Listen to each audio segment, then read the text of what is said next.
back to Our Take on Cruise with Shannon and Roger. Or Roger and Shannon. I'm Roger Blum with Cruise and Port Advisors, and as always, I am with Shannon McKee of Access Cruise, and welcome back. Today we are on the Virgin Voyages ship, the Scarlet Lady. It is a gorgeous, gorgeous ship. And you know, Roger, you and I were just talking about this before we started filming, that one of the things that we think is kind of fun to take a look at is the changing landscape of the cruise industry. Because when we were working on board, well, you may not have been working on board, but I was still working on board back in the late 90s.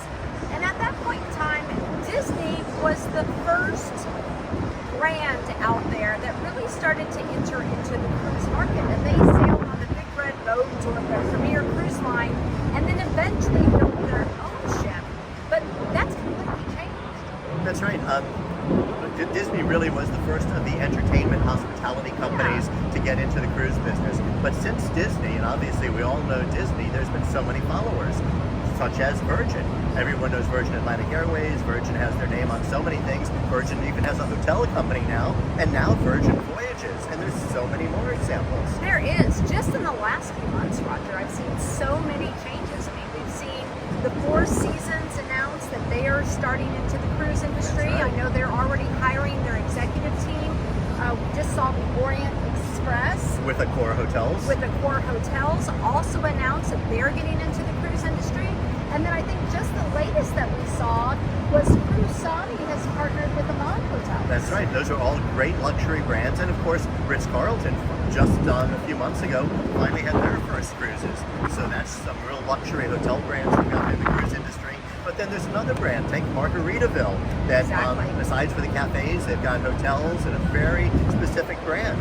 I agree. You know, the question will be, who's next? Who do you think's out there is next? I think we're going to see sooner rather than later, possibly a Universal, maybe a Legoland pop up. Sure. Wouldn't that be fun to have a Legoland ship?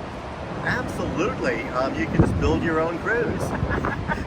But there are just so many other entertainment companies, hotel companies. Hard Rock. A Hard Rock cruise, There that you would be go. cool. Just throwing it out there. We're saying that because we're looking at the Hard Rock Cafe in Exactly. Miami. I don't know for sure. I'm just guessing. But right? there's so many. Yeah, there are. There's so many, and I think there's going to have a lot more to come as they realize the cruise industry is such a profitable and I think a dynamic industry that's still growing.